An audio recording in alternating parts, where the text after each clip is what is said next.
所以我对柯蓝有一个惊讶，就是什么呢？我一直以为啊，他是那种从小在外国长大的孩子，我是后来才知道，觉得挺漂亮。我说这哪儿来的？一看，好家伙，可以勾搭一下，高干子女啊！柯蓝他爷爷，你知道，他这典型的红三代，他爷爷是新中国54位上将之一，你知道吗？所以他绝对是红色家庭长大的。但是，所以你说他这个范儿，当年我第一次碰到他，我以为他是那种从小在外国长大的那种女模，那种名模。后来我发现呢，演那个什么《人间正道是沧桑》，我觉得导演选择你，没准也跟你的家庭出身有点关系。他让你演那个，没有，导演当时是不知道，就是他只是一个感觉，就觉得我跟其他人不一样，我不像个女演员。像什么？我也不知道他想，对他觉得我像名模。不过那个时候其实我还荨麻疹呢，我整个那个脸，我因为这么几十年都在受荨麻疹的这个怎么说呢？骚扰吧，完全是骚扰。你不想他的时候，就该撩拨你。那时候脸还是肿的，导演就是一个进门一个出门，哎，让他来试试吧，他不太像女演员。哎，马爷，这方面你研究比较深是吧？就是说我问你一个问题，你觉得就是说咱们4个人都回答啊，你们活到这个岁数，40的、60的、80的，哎，你们在这个岁数有没有反思过你今天的很多你的好处和你自己觉得你自己不好的地方，跟你的家庭出身有关系？你琢磨过吗？我肯定是这个凤凰女带来的自卑感促进我一路成长啊！对啊，我肯定。湖北襄樊一枝花。对，就是这个不停的要挣脱出现有环境的这个氛围。我其实是铁路子弟嘛，然后我爸爸是乘警，我妈妈铁路子弟的老师，就四舍五入也是大院子弟，就是非常非常四舍五入也是。但是铁路它其实是有种这个失败者的氛围，我当然不是用贬义来说，就是大家觉得自己命运已经是被确定的那种失败者的氛围，所以我是一个想从这种环境中叛逆出来吧。所以你老说你有一种讨好型人格，就见人不由自主的爱让别人高兴。对，就是包括小时候，你觉得跟小地方的那种自卑有关系吗？有啊，就是其实你刚刚说看到那个柯蓝姐那个洋气，我就想到我小时候大概11、12岁去广州的一个富的亲戚家捡那个姐姐不要的衣服，然后呢是我那个姨姥姥她安排我捡这些衣服，因为她耳聋嘛，她声音特别大，说翻吧翻吧，尽情的翻吧，然后就是那一刻就觉得非常的心酸，就是那一刻可能是我很明显的感觉到啊，我是这个小城市的然后见到洋气的衣服的那种自卑，我觉得那个可能是印象比较深刻的一次。你看马爷，你要是说咱4个，我就老觉得啊，我们俩是属于贱民出身，你们俩有点新中国贵族出身的劲儿。没有，我没有，他是我不是。你怎么不是？你空军大院的。空大院是空大院，对。那个时候，他的这个就是成长的氛围啊，军队是优于地方的，因为刚建国嘛。我们小时候刚建国，每历朝历代都一样，哪个国家都一样，因为政权都是打来的，政权商量不来也买不来，打来的政权呢，就是第一代人军人，历朝历代都一样，都是地位比较高。你比如那你像。这个赵匡胤拿下天下以后，杯酒释兵权，所有的人都过得很好。只要我这个权力消失了，所以军队呢，在这个上个世纪就我们小时候50年代60年代的待遇要大大的优于地方，起码我们小时候没挨过饿，不可能说没得吃。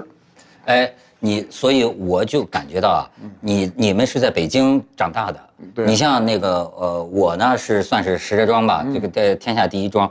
我现在就有时候感觉到，你当然咱们用任何这个地域去说这个人，你都可以反驳我，那都不是科学的。可是大家聊天怎么就那么爱聊？你是哪儿的？我是哪儿的？你比如说，要照我平常爱跟他们聊，我就觉得，就说你看这个河北人啊，就或者说我们这石家庄人。其实骨子里啊，还是有一种那种叫从心的那种人生境界。从心为怂嘛，就是哎，就为什么你看啊，往往做一圈人吧，好像我就觉得像我们河北的人就比较不太爱表露自己的个性，比较愿意就是抑制着自己。哎，相反，你比如说啊，你说前一阵儿咱比如说这琼瑶阿姨，因为她那个什么丈夫的那个事儿啊，就嚷嚷的满社会都知道。你知道我当时就发现呢，你看名人当中有这么一路啊，要叫我说呀，就是有人物感，他有人物感或者说中心感。你比如说像是我们这种出身的，比如说我老觉得，说我犯了什么脾气了，我会觉得，哎呦，我出去嚷嚷去，就是说。这社会上谁没有点喜怒哀乐呀？就是我有什么资格去占用人家别人的，或者把我自己的事儿给人嚷嚷的全社会知道？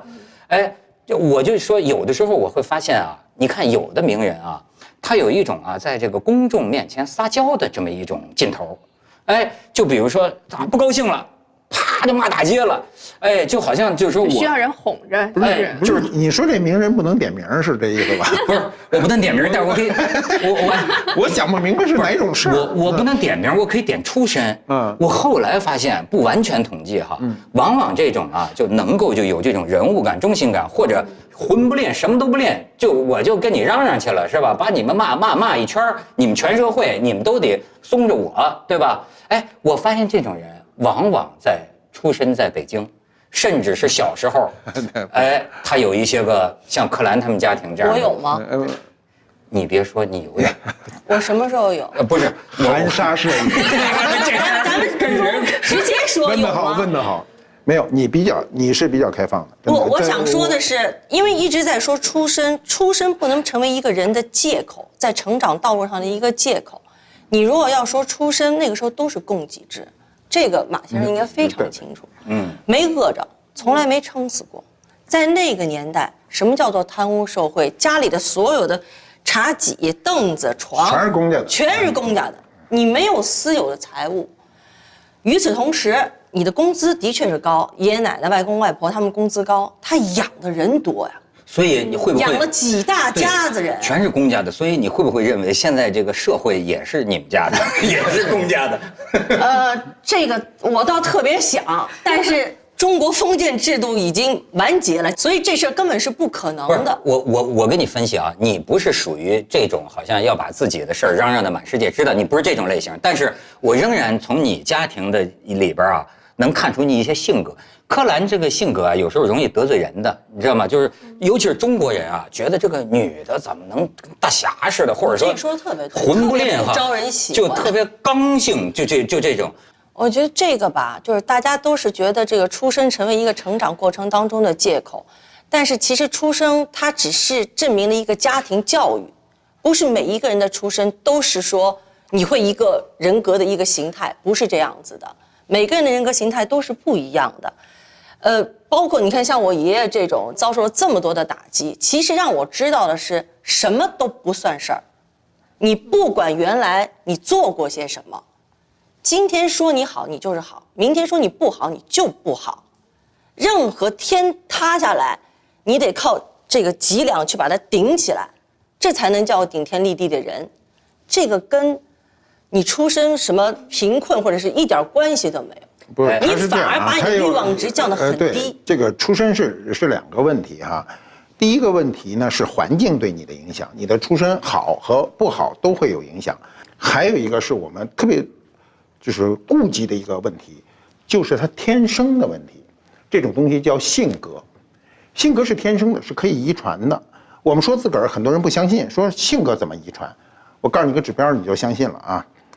因为说人吧，就没法说，因为他老是觉得人是后天因素大，其实不一定。这个国际上的名犬协会对名犬的定义啊，这个狗的定义，它除了身高体，比如公犬最高应该多高，母犬应该多高，什么什么各种一样，它最重要的一个指标叫性格3代不得变异，狗不许变异。比如这种狗，同样是狗啊。这个斗牛犬，你越捅它，它就越凶，越捅它越凶，这是它的性格，改不了。它不因为你环境很好，它就不凶了。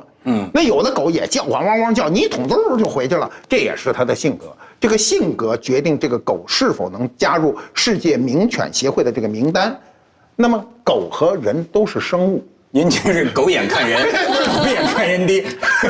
我就说这个性格中呢，很多人就说到他刚才你说他跟他奶奶很像。这就叫性格，它一定有一种内在的东西在传递。只不过这个传递呢，因为后天人类在后天中能改很多，被文化约束很多。比如你连续碰钉子，你的性格就会收敛，对不对？如果你这个环境中没有碰钉子的机会，你的性格依然是你自己的。我们的性格都是改过。那老炮儿属于这种心态吗？老炮是。老炮儿让这电影彻底给带走进了，这对不对？老炮儿是这样哈，过去所有的这个老炮儿，并不是指北京本土成长的这些人，往往是那种带有一些大院背景啊，有一些就是强烈的文化自我的这些人。这些老炮儿最强的一个概念是做事不计成本，这是老炮儿的本质。我们后来为什么老炮儿精神？为什么老炮儿后来这个电影特别红？就是它闪现了做事不计成本的这个本质。我们今天做事第一件事就是成本，这事儿我值不值得我去？我为兄弟值不值得两肋插刀？我们去做事情他妈得算一成本，这事儿，操，我这半天去干这烂事儿，我就不去。算完了，最后还是插兄弟两刀。所以今天非要讲出身的话，我们来想想老炮儿，其实跟出身没有关系，跟你的见识，跟你对的阅历是有关系的。但出身影响见识和阅历吗？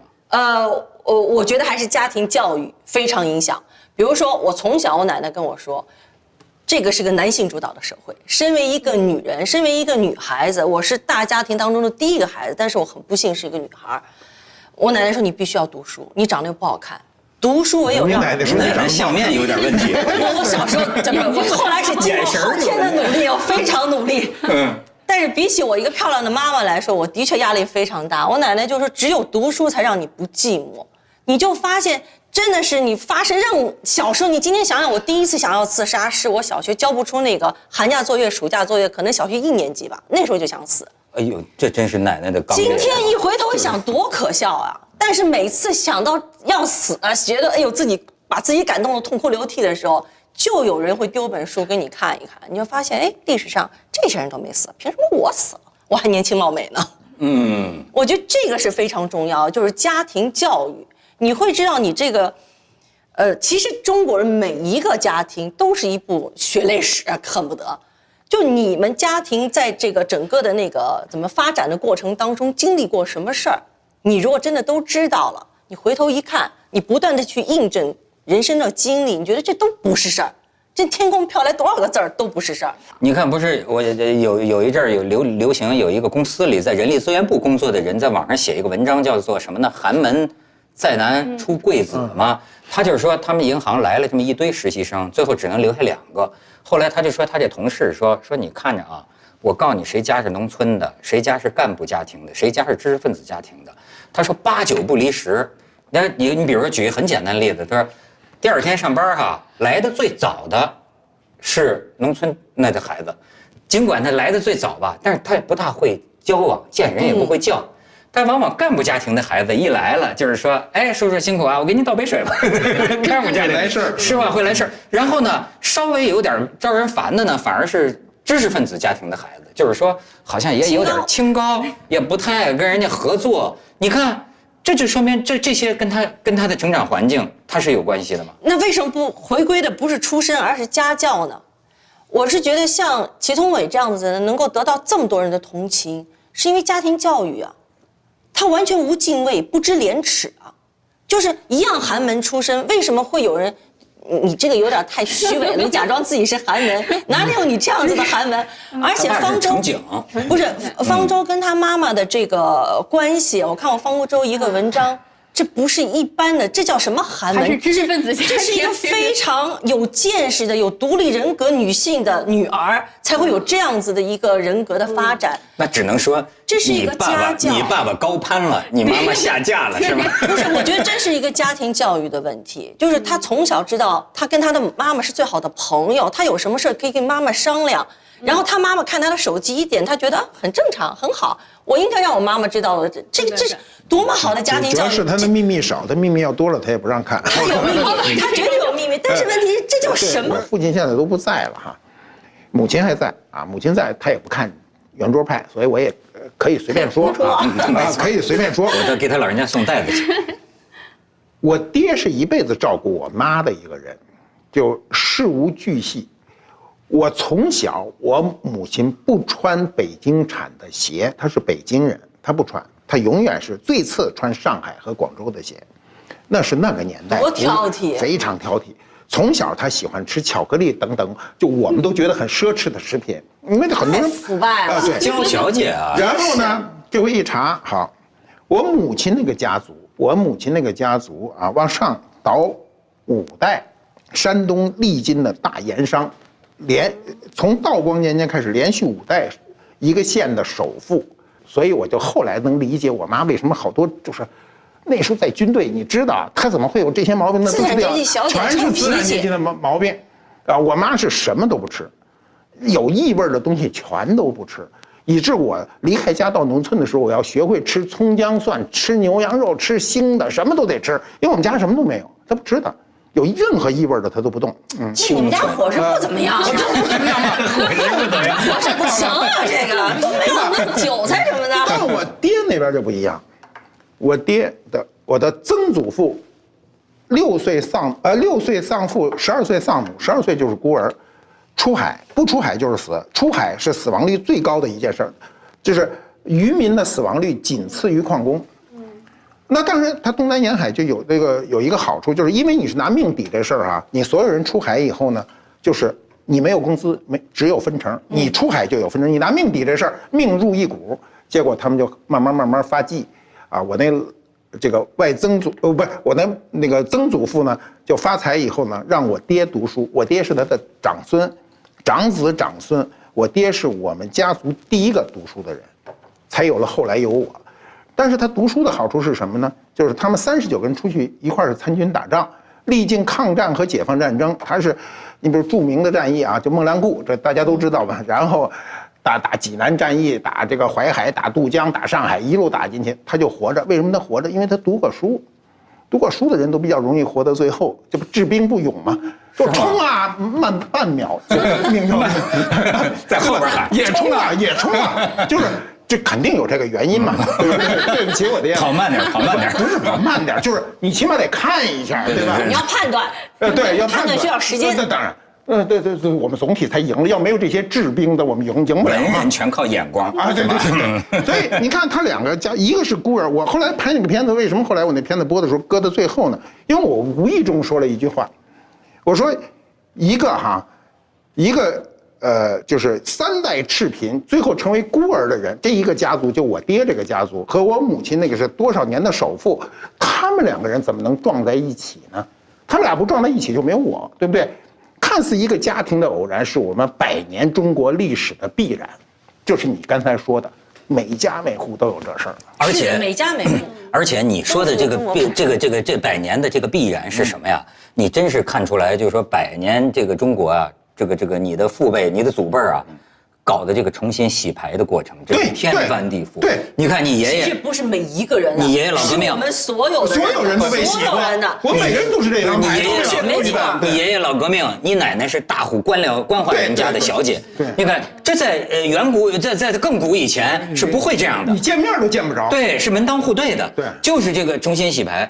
但是我跟你说，马爷，你不连说这个我都觉得你们出身比我高。这个不是我跟你说，等等，你现在越说越反动了。你现在应该是要说血统论、出生论。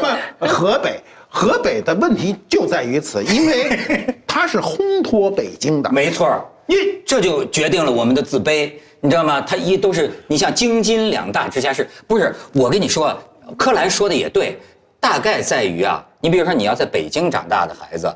可能确实见识就广一些，那肯定对吧？对，哎，而且你比如说我现在交往的朋友，我就发现呢，他们其实有他们不易察觉的这个优越感。这种优越感表现在哪儿啊？表现就是放纵性情，就是你看啊，你像我们河北人聊天儿，包括我跟方舟，我发现我们聊天啊，都是河北有1亿人。你不知道为什么我当主持人？你能不能不拉人家方舟？人家方舟小脸绯红。这就是我们，你就看出弱者了。他要拉个同盟，说话才有劲。就是为什么你看我当主持人，主持人呢是陪着别人是聊天的。我没觉得你陪别人聊天，我觉得我们都在陪你聊天。为什么我们我后来我就发现我这些北京这些朋友啊，仔细想想，哎，真的像马爷一样，就是他觉得他当年再惨。你一听这父亲也是波澜壮阔的惨是吧？中宣部的，或者是我原来你是4野的，或者他是这个那个。你要知道，你像回到像我们的老家，我一想，马爷您能追溯到您祖上，您的祖父，我们家祖坟都没有了。我那天问我爸，我清明节怪不得老不发财，咱那祖坟呢？我爸说：“你那坟呢，不定什么时候农民村里耕地就给平了，也不告诉我们家。这真是沉默的大多数，根本就不知道。然后呢，你看我爸我妈都是，他们都是农民，都是农村出身。我就发现呢，骨子里啊有循规蹈矩，或者说把一个就举重若轻，有这些成分。甚至于你比如说，我有一个记忆啊，马爷很有意思。”我就当时啊，就是我觉得北京孩子真的是特别怎么呢，活得特别有自尊。但就是在我小的时候，那个时候特别流行跳霹雳舞，有一个全国霹雳舞。我那时候从来没去过北京，那是我第一次对北京孩子有一个印象。你知道什么印象吗？就是全国霹雳舞比赛，茶舞，霹雳舞在石家庄一个体育场，但是呢是全场啊，就是那个肯定是有黑哨，那个裁判。出了就有黑幕，全场都看出来了。对，但是呢，我就发现啊，你像我们河北代表队的，包括其他代表队的，明明知道不公正是吧？但是也就是忍气吞声了，忍气吞声，表演完了就走了。最后我记得上来的是北京4、5个小伙儿，这4、5个小伙儿啊，可能是约好的，上来跳得特别帅，噼里啪啦，最后一个旱地拔葱，砰家这个小伙儿啪一拍肩膀，走，哥们儿他妈撤了。当场就离席了，你知道当时对于一个石家庄的孩子来说，我觉得你看，哎呦，北京这还真是天不怕地不怕，就他妈魂不吝，你知道吗？就是，当时我就会觉得这个好像他们就是能够这样活着，任情任性的，魂不吝的，而我们呢，似乎就是特别要守规矩。其实我觉得您说这种还有一个原因，其实这种所谓放纵性情啊，我觉得其实就是对于。占用公共资源的不害羞，讲得好，早该批评他们了。就是这么回事，你们从小就占用公共资源。不是我的意思是说，其实让方叔说完。不是，其实就是说，包括在您说的这个 HR 看给人端茶送水嘴甜，他其实也是占用公共资源，就是因为啊，他这给人端茶送水的时候，唠嗑的时候，所有的关注点就在他身上。所以呢，他就不害羞嘛，暴露在大家面前，让大家围着他转，包括在公共话语空间说自己的事情。但是我觉得，你们小地方的吧，我们也是天下第一庄啊。对，其实就是会对于占用公共资源这件事儿就不好意思，就往回撤，觉得自己的事情、自己的情绪不好意思让太多人。马爷，我是挺不理解。当然，今天这个社会大家都挺放纵性情的哈。但是你比如说，我为什么就老会觉得啊，就是说，比如说你要给公众啊讲自己的一个事儿啊，这是一种从小带来的一种东西，就觉得挺丢人的。就是说，哎呦，我有什么理由让人家听我的事情？但是相比你看到这么一些性情中人，你也挺佩服他。他就觉得我的事儿就是天大的事儿，对吧？哎，你们说我不好，或者说你不包括说我老婆怎么着了，或者我丈夫怎么着了，他为什么会有一种觉得全社会都是我的空间？咱说点实际点的东西。在座4个人，咱们说资产谁最多？一定是你最多。我的资产就是你们呐！别，我只有节目的资产。记得非常清楚，就是我20岁的时候进的 Channel V。我妈就看着我们那帮小孩一个个扑腾特高兴，我妈特别冷静说：“你们这帮小孩没一个以后会大红大紫，为什么？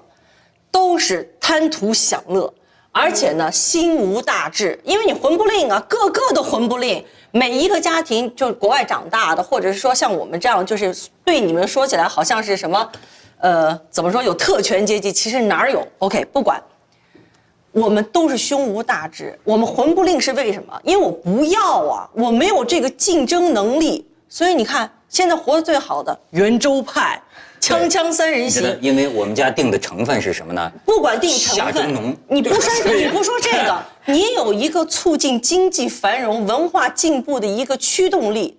你的虚荣心足以驱使你们一步一步往上走。我就是在哪儿还在那儿低了，主持界的鱼脸，有点骂你。我没有骂你，我说祁同伟是吗？我想说的是凤凰男，不是凤凰男，你是一定要这样子划分的话，这就是我想说的。他还是很敏感。其实，在他说这话之前，我就想说的就是这个事儿。你刚才说的全是现象，我们的结果呢？结果对，看结果。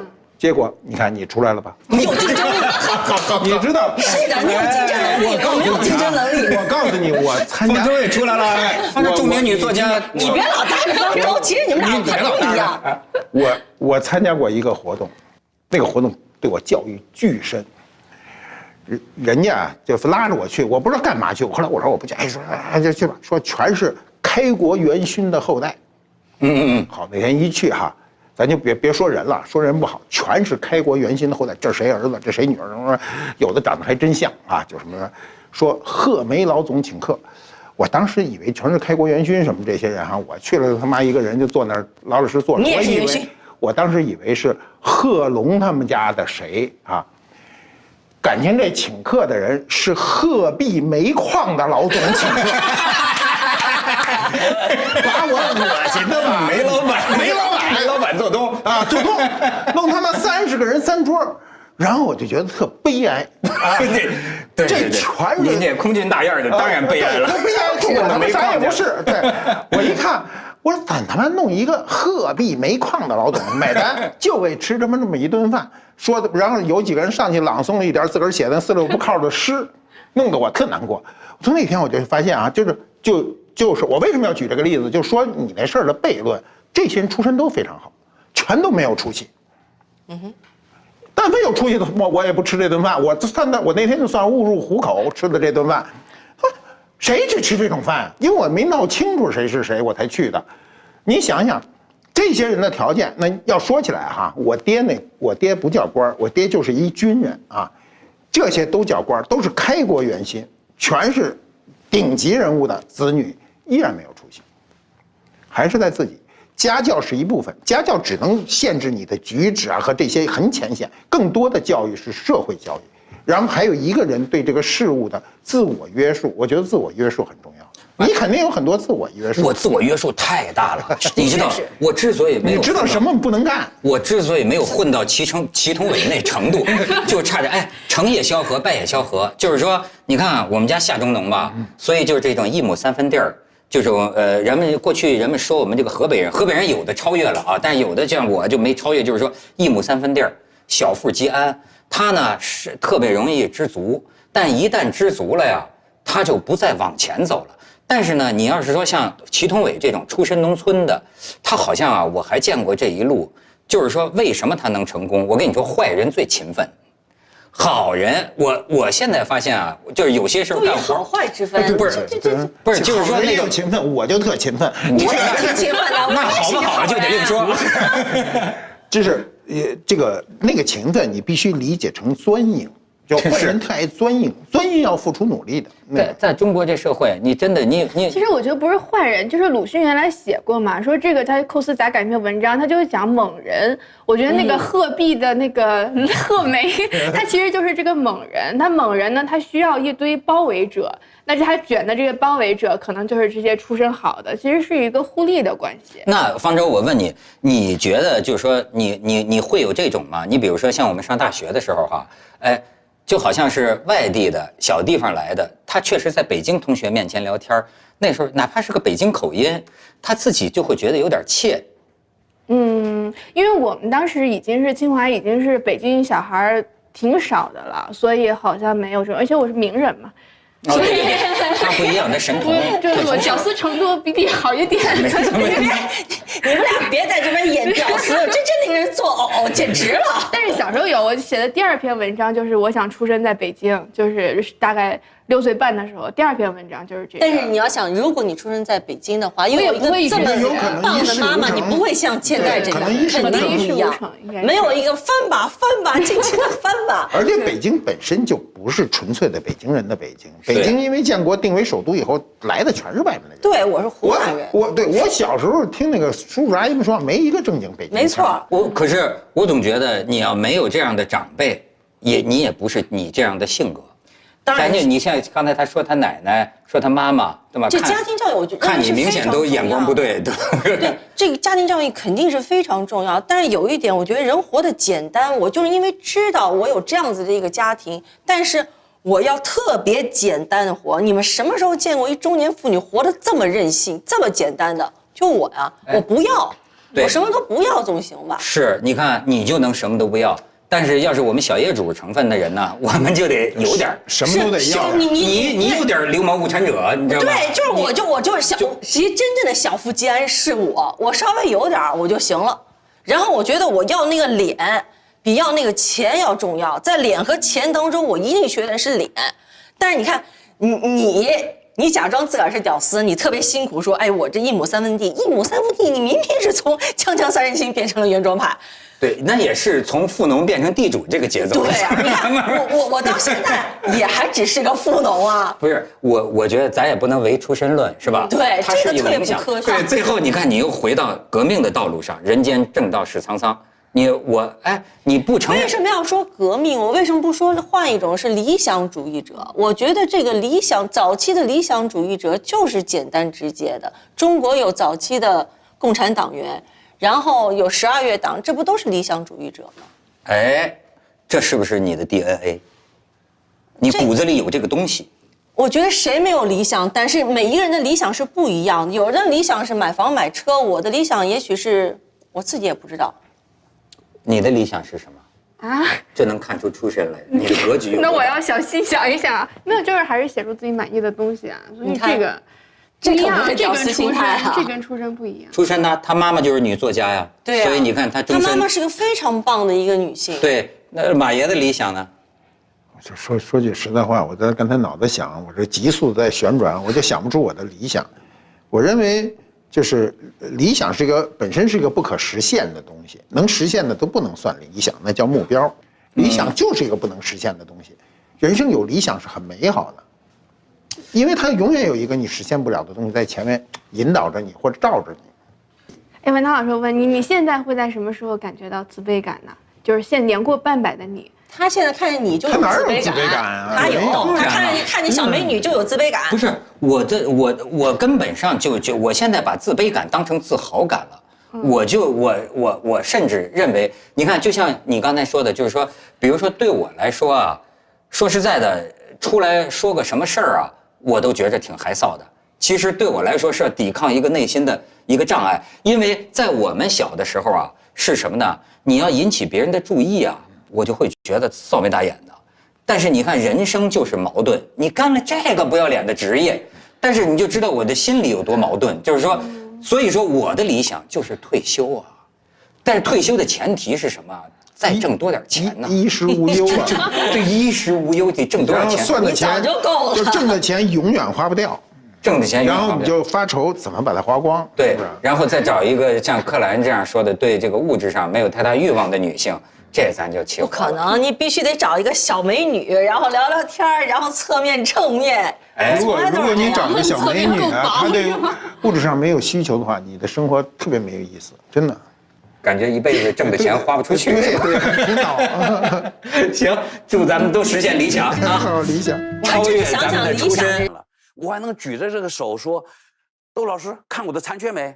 不会这样，对不对？但是如果这个缺陷特别大。大得不得了，我从来没见过这个缺陷，第一次看到，就是说这个缺陷很不常见的这个缺陷，是啥？咱们说的丑哭，太可怕了，丑哭了。但是如果这个对象也是没缺陷，但是第一次看到，比如说我今天见到窦老师就这感觉，我整天在电视里面看到窦老师那个光辉形象啊，我仰慕的不得了，终于见面了，大失所望。我就觉得，哎呀，终于见到真人了，对不对？一会儿再合个影啊，终于见到真人了。就是说，你的男神或者女神到来的时候，你的感觉就是美哭了，就这感觉。哎，张老师，我刚才问了您个问题啊，就是说像你们这个成名的物理学家，我没成名啊，我是普通的科研工作者。哎，就是说。要是一个物理学家这个否定另一个，比如说您的观点，要是另一个物理学家在科学上，对，他否定了你的观点，对，这个他刚才破除我一个认识。过去我认为科学家被人否定是应该高兴，因为意味着真理又可以向前进了。但是他告诉我的，我觉得让我想起世俗。他说也不会，是吗？不是这样子的，不是这样子的，就是说。科学家对自己的理论的维护，那是想尽一切办法。这个我们叫做，如果有证据给你证伪了呢？我想尽一切办法把我的理论弄得和这个证据还去符合，是不会轻易的抛弃我们的理论的。这是科学的保守主义。这是对的，因为这样能够保证科学的每一个进步都是非常扎实的。最后在什么情况下，我这个被证明错误的理论终于没有人提了呢？我退出历史舞台了，我不再为我这个理论辩护了，而新的人直接就接受了更新的理论。我们科学是这么发展的，并不是说我向全世界宣布我的理论过时了，同志们不要再学我的理论了。没有发生过这样的事情，从来没有发生过。他退出历史舞台了，他是有他的阶段性合理性或者阶段性贡献。新的人进来，他是能判断这个理论和新的理论，因为已经有一大堆证据证明我的这个旧的理论不行了嘛，对吧？但是我不放弃，我一辈子就搞出来这个东西了，对不对？我是不能放弃的，一定要坚持。有那个放弃，然后又弄出一套更新理论的例子，那算不算？非常的少，非常的少。这就是所以人的寿命有限是一件好事。怎么讲？否则我会维护我这个理论，维护1000年呀。如果我能活1000岁的话，那科学的进步只能以1000年为阶段了呀。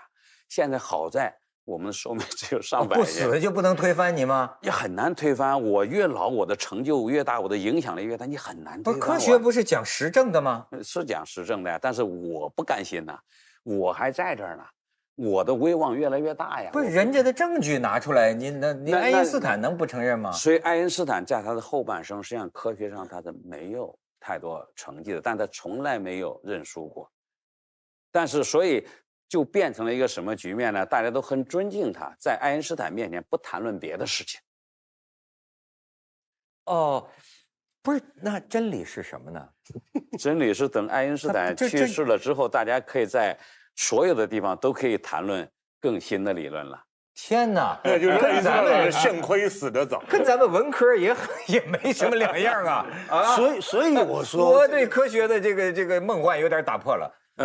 但是呢，就说我认为简单的是非，那人家是很容易判断的。简单的，但我们是指的。或者说，我还听到说哪个应该是普林斯顿大学吧，说比如说这个教授获奖了，然后中午他们在食堂碰见的时候，其他教授会把他的钢笔，当然这也是若干年前在饭桌上送给他，就表示就跟那古代武士，我要把我的兵器，就是那种，但是呢，他是建立在他取得了成就，但是并没有掩盖我的成就或者否定我的成就。您比如说，所以他能做出这种非常这个什么的这种举动，对您非常有骑士风度的。您比如说，我最近注意到您一个研究，或者说您的这个团队吧，您还专门提到，我觉得很重要。但是张山老师说，显然国际学术界没有给予注意。就因为这个跟我们想象的很有关系啊。就是过去我们以为这个黑洞，对。这个黑洞不是极大的这个引力嘛？然后呢，它的时间会变慢。对。然后，假如说像星际穿越一样，假如一个宇航员掉进时空里去的时候，停留在黑洞世界上面，它最后的身影，那么因为它是就变到无限慢了，所以我们要是站在远处。会看到，比如说六哥穿着宇航服啊，会看到六哥永远的，对，实际他真人进去了，对，但是他你看到的永远他停在了那个世界上，对，这是我们过去得到的，对。您说您的团队有一个论文，对，就是算出来说是可以跟刘慈欣再交流一下，对，就是说实际上。对，不是这样，实际上就不会有一个人固定停在那儿，而是会掉进去。会掉进去。我觉得这是很重，是不是真的？对，而且我们发表的论文，我们在这篇论文里边，你讲的这个以前的观点哈，包括霍金，包括我刚才讲的温伯格先生他的书里面也是这么写，最后也要动在那个地方，最后也是我们看到的最后挥手的那一幅照片。所以像这样的人。还有2017年获得诺贝尔物理学奖的索恩，像这些人都是持有这个观点的。我们在那篇论文里面，把所有这些人的这些大牛的科学家持有这个观点的他们的论文、他们的书在里面全部都引用，给做了批判。我们这篇论文也发表了，非常艰难哈，和审稿人编辑吵了很久，终于发表了。但是你说发表了，大家就认可了吗？不认可，只是说。我们的在写这方面的论文就不允许我们发表了。哎，那到底你们说对了还是说错了呢？我们这个没有人能够说我们的计算哪里有问题，他只是忽略你。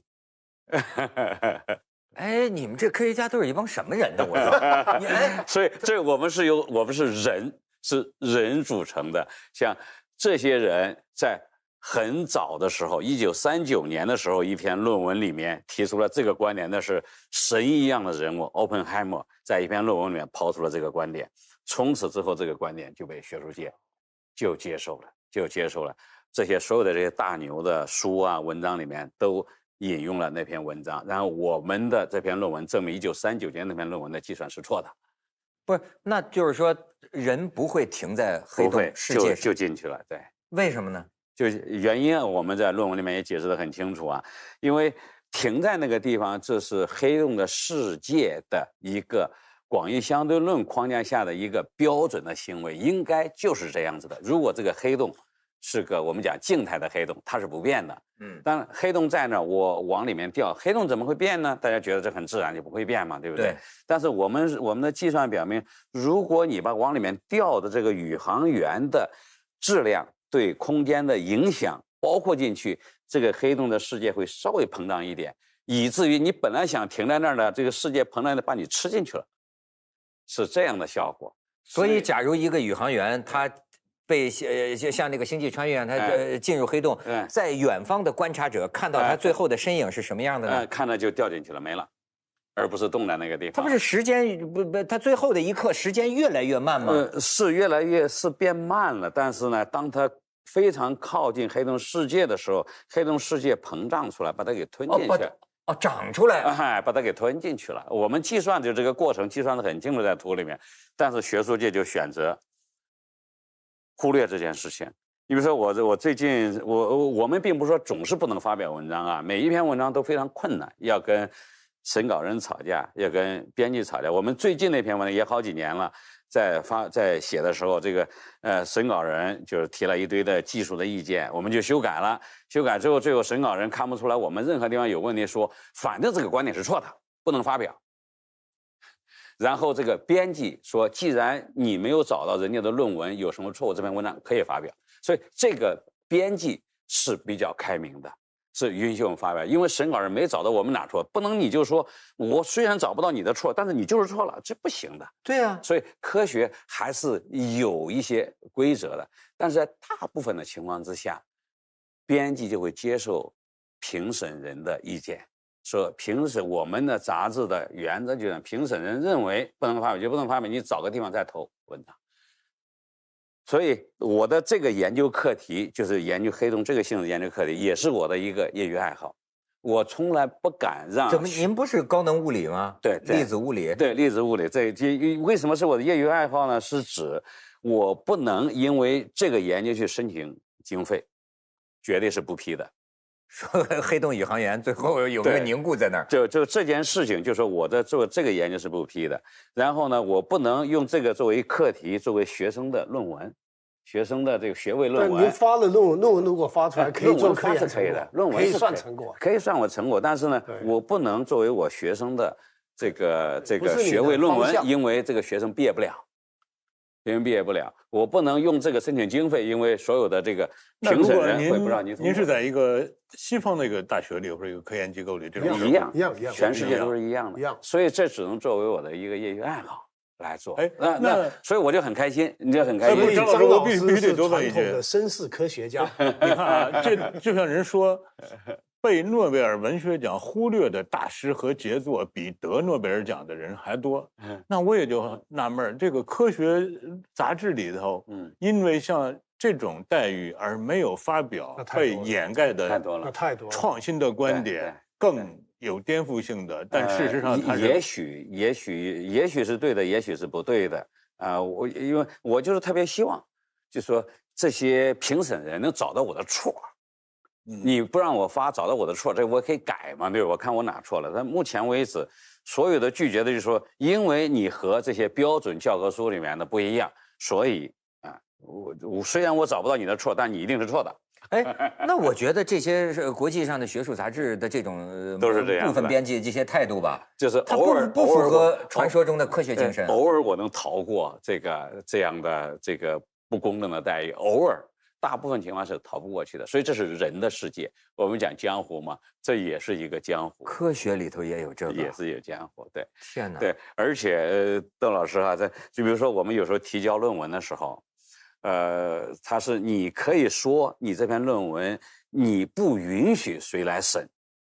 就是你有学说的，谁偏见太厉害，偏见太厉害，只要交到那哥们手里，就说那一帮的人看到你的论文是100%的封杀。有时候你知道的，你说他们不能，我要求他们这一波人不审我的论文，原因是什么？哎，说清楚原因啊，不允许他审。这个编辑有时候尊重你的意见，有时候还真就送给他们审，那就被。就被毙掉，这很经常发生的事情。但好在这个江湖足够大这个江湖足够大，真理的声音是压不住的，是吗？最终我想是压不住的，最终是压不住的。那因为从我们这个外行听起来，像您这个观点，如果真的在通过了，甚至被科学界形成共识了，它是具有什么样的后果和意义呢？因为我们不懂过程。他妨碍谁了呢？他没有妨碍谁，妨碍了别人的理论，妨碍了这些教科书，教科书都这么写的嘛，所以妨碍了大家的共识，这个妨碍了很多。那我们的共识不是从您看，您还写科学史的书，对，不是一直一代一代的新的科学推翻旧的吗？对，但那个时间尺度是很长的。我说这个时间尺度，这不过就是20年嘛，这个是很短的嘛，不算什么。还是说，所谓我们想象中的一个新发现得到证实？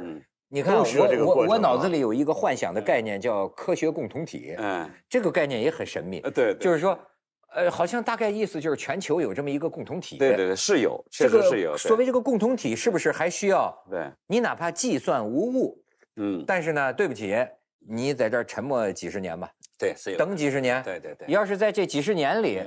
再有别人不断的发表同样的，对，形成了一定的这个概率声势，也许有一天可以把你扶上正位，是有可能，而且很有可能这件事情就被人忘记了，彻底忘记了，然后过了几十年之后又有另外一个人做了。那像我们这种外行，脾气又暴点的，我们听着就受不了啊。这就是我们叫做这是科学的保守主义，这确保。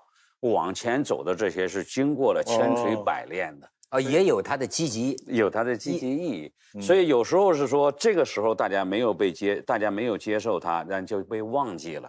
然后呢，过了50年，过了几十年，又有另外的科学家做出来，但那个时候大家可以接受了，大家就接受所有荣誉都归这个人了。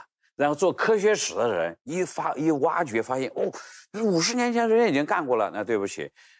这个大家对你的这个默哀3分钟而已，听起来不光这个文人千古的是怀才不遇啊，这个原来理科生很多也太多，很多，多少真正的发明可能被埋没。对，但是科学终归是要往前走的，终归真理终归是会被发现的，所以这点我们是相信的。对，这个在这个里面，有些人得到了荣耀，有些人没有得到荣耀，但是只要大家按照这个方式往前走啊，就最终我们是会把这些真理都给找出来的啊。我觉得这是积极的一面。然后因为否则的话呢，如果你说你是对了，大家头脑一热的就都接受了，过了几年又说这个东西又错了，那个科学不就乱了套了吗？所以这个保守主义啊，长期来讲，你说可能对个人来讲是不公的，但是科学它很坚持，它的一旦留下了知识，它非常的靠谱，它就是这么一步一步走过来。就这个稳扎稳打是需要付出代价的，而且这个代价就是张老师。对，而且这个涉及到确实是，我觉得张老师应该给我们讲一个逻辑问题，就是说最近我们讲科学讲的比较多哈，科学家经常讲就是证伪，就是可证伪。对。其实呢，我觉得你应该给我们讲讲这个证伪原则是，比如说我们一般望文生义觉得。应该证实嘛，对吧？你发现了个东西叫证实嘛，对。但是为什么说证实的不算科学理论，能证伪的才算科学理论？这个对你讲的这个，一般确实我们的科学教育里面很少强调证伪这一项。我举个例子来讲哈，比如说，我有一个理论，我这个理论是预言邱老师来的时候，今天是穿蓝色的衣服哈。对，邱老师来了，果然穿了蓝色的衣服，证实了。你说明我这个理论就是对了，对不对？对啊。但是还有8个理论也都预言了邱老师今天穿了蓝色的衣服，这8个理论完全不一样，但都预言了这件事情。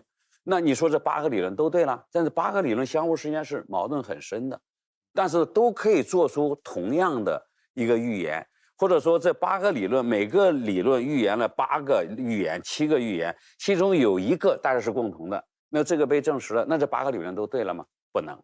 所以就是证实不完全可靠的原因就在于它的这个最终是不能够唯一的确定这个理论是不是对的，但是可以证伪。证伪什么意思呢？我预言邱老师今天要穿蓝衣服来，他穿了一件白衣服来，说明我的理论在这个方面出错了。对，这是一件好事。那么我找到我的理论哪出错了？这个我这样在这种情况之下，我的理论就会进步。否则我说邱老师穿蓝衣服他来了，那我就做到我这个理论没啥可改进的了。我说他穿蓝衣服，他穿蓝衣服了，我还干啥？他最好今天来的是穿的白衣服。我一看这个理论，我赶紧检查，哦，原来是这个地方有问题。那么我现在修改了之后说，邱老师今天是穿了蓝衣服啊，今天我预言他穿蓝衣服、穿白衣服，这点我改了之后，他就应该穿白衣服来了。不仅仅如此，我还预言他参加下一次的节目的时候是穿红衣服，然后他出现了，果然穿了红衣服。那果然没穿红衣服呢？那我的理论还是有毛病，还要修改。对呀，那什么时候找人？那就是不断证明你错了。所以每一次证实就加强了我对我的理论的信心，说明在预言1次挺靠谱，2次也靠谱，8次都靠谱，说明我这个理论比较靠谱，但永远不能证明我这个理论是完全是对的。而且我们确实不会有一个理论是完全对的。对吧？如果是完全对的，就找到终极真理了嘛？那科学研究停在这儿了，对不对？所以我们的所有的理论，严格来讲都是错的，在某些方面都是错的。所以我们证伪的过程就是找到我们某个科学理论在哪个地方有问题，不适用，这样我们就来改进这个科学理论，这样我们的科学就能够前进了。这是证伪的意义。找不到它的毛病，我这个理论就没法往前走。所以要做证伪。哦，我这才算明白为什么他们这个科学家一说就说必须可被证伪。我老是直觉这么想，可被证伪你不就错了吗？如果你这个理论你说我不能做出一个可被检验的预言，就换句话说这个理论没法被证伪，那换句话你这个理论永远没法被改进，你永远也不能知道它是对的还是不对的。那就是说你这理论出来的时候就假定了它不可能是终极真理。对，你比如说好的东西就是好的东西，我这句话你说是个科学理论不？你能证伪我这句话不？说邱老师今天会穿着衣服来，对，这个没有啥意义。邱老师没穿衣服来了，他不会呀，他不会呀，对不对？因为他出不了这么一个病，比如说邱老师穿的衣服永远那么有格调，这又变成了一种，这就不可证伪了，因为格调这件事情是审美判断，对吧？这个审美判断，这就不可证伪了。因为刚才邱老师一开始就讲，说他特别欣赏的2个，一个是爱因斯坦，一个卡尔波普，对吧？他喜欢读他们说这个证伪性就是卡尔波普提出来的，这是比较现代的科学方法，这是一个伟大的科学哲学家卡尔波普提出来的。当然，科学哲学家很多，对科学做过很多的总结，而且卡尔波普又是在科学哲学界不受待见的一个科学哲学家。但是科学界接受的科学哲学，今天主要是卡尔波普的科学哲学。这也是很有意思的，这是个不受他们同行待见的一个科学哲学家，反而是我们科学界是最尊重的一个科学哲学家。他的这个科学方法对我们的现代科学的发展是极为重要的。老说一句话叫“听君一席话，胜读10年书”。我现在发现啊，你比如像跟张老师坐在一起，听君一席话，我得先读10年书，真的。所以在这方面，我是变得越来越老实，越来越小心，老觉得自己可能并没有真正抵达人家想传递的意思的本意。对，我懂，但是他们俩为什么坐一块儿呢？这科学家和我就跟你说啊，有的时候啊，他不知道会弄出什么现象。对，我觉得要发生化学反应，有些时候，一个科学家，他给我们的启发可能是偶然的。我们看到了一个宇宙星空，可能就激发了他的一个作品。你不知道是在哪个方向上，影响了你。你可能以为我要跟他学成一个物理学家，我倒没有这个狂想。但是我觉得很有意思。你包括他也跨界啊。你这张老师，就为什么我刚才问你这个政委的这个原则呢？因为呢，您竟然当然我作为您的学生，我也不敢说您狂妄哈。但是我作为文科生呢，我也觉得他挺狂妄。就是他狂妄到他有一个轴劲儿的，他就说我要用科学的政伪原则来把历史上所有的美学理论检验一遍。结果，哎呦，我真佩服您这个学问呐！不敢当。他把所有的都陈述了一遍，最后呢，他就是用科学的理科生的方式，他为咱们美学史啊下了个结论。他就说这个美就是没缺陷。不常见，他提出这2个原则，对。但是呢，这个张老师，我也跟您请教一下，我作为一个文科生哈，我觉得您这个是不是本质上，它实际上也是陷入一种循环论证？对，逻辑上，因为呢，您说没缺陷指的是主观的，对吧？对，每个人这一个大妈的、符合他的价值观，符合他的价值观。对，那您这个话就好像就是我说。美就是我觉得美的就是美的，是的，这个您这个结论好像在我们这个逻辑上讲，它对您说的完全是对的，而且审美就是这样子的。因为我想理解的是你为什么说它美？但是刚才您所说的就是，个体人他的审美都集中于一处，对，而他的审丑会分散在大脑不同的区域。这个您能做出一个？我也想问这个问题。对，这个原因就在于这个不常见的东西是非常少的，不常见的东西是非常少的，而常见的东西是非常多的。这是首先这一条。然后的话呢，有缺陷和没缺陷的判断，这个是个价值观的判断。